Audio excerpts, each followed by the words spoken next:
I think of gaming as social media, yet it doesn't get counted as social media in many of these studies. Boys are incredibly social in social media, if you count gaming. Boys use games to build friend networks and to make relationships. And we tend to think instead of social media as Facebook and Instagram and Pinterest and Twitter. You know, the world of gaming is somehow in its own bubble because of the language and linguistics around these things. But in fact, I think that it's not necessarily accurate to say that girls are more engaged in social media. I just think girls are more engaged in the media we call social media. But a lot of the fear around social media for adults has always been sexualization. And it's a legitimate fear if you make the distinction between sexualization and sexuality, because girls are punished for both equally. Those are confused. Sexualizing yourself, self-sexualizing, isn't necessarily about your sexuality. You may have zero sexual feelings and sexually objectify yourself because that's how we reward girls in our society. So what I said in the book is that people tend to think that power is something boys and men want, that they're aggressive, competitive, and ambitious. But in fact, the drive for power doesn't have a sex-gender distinction. Girls and women also have the drive for power, but they have fewer avenues to get to power in the society. The surest avenue is sexual objectification. So people tend to panic about the sexual objectification of girls, their own self-objectification. But one of the most interesting insights that I found in this research was that girls aren't sexually objectifying themselves because the sexual objectification is their goal. They're doing it because of the glory that comes with the sexual objectification. They're doing it for power and influence. Namely, you know, Instagram models. Clicks and likes and viral things. And so to me, the issue is we need to talk about how few paths to glory there are for girls and women. And by that I mean if you look at our sports, hegemonically masculine, right? Women's sports get less than 3% of overall coverage in media. If you look at our politics, we have a Congress that's still 80% male, largely white. If you look at Hollywood, 78% of people who speak in our movies are men. If you look at any sector at all, you have a predominance of men's stories, which represents many paths to glory and power. But for girls and women, the most visible paths to visibility, narrative, and power remain embedded in this idea that we are first and foremost sexual beings, there for the pleasure of men.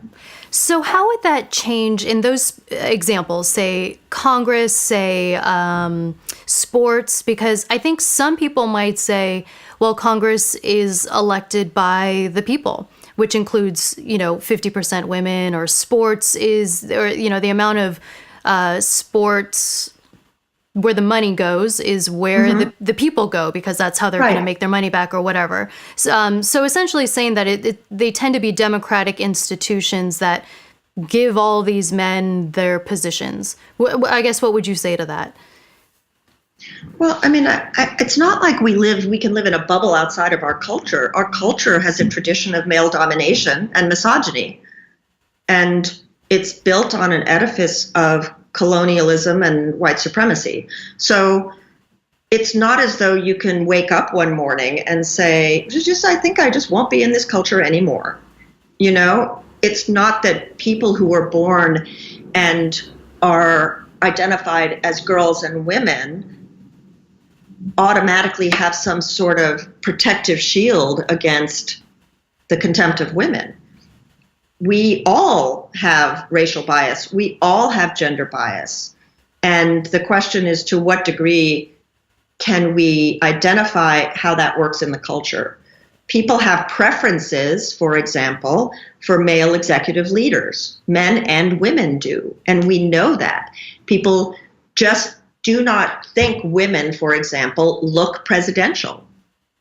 People don't think women are as charismatic. People don't think women are as funny. People don't think women are as smart. Now, in our culture, men and women think that, but men are much more likely to think that.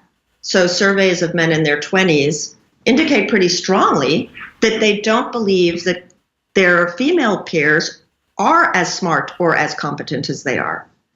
But so do many girls and women. So they think that about themselves. They think that about themselves, and they think that about other girls and women.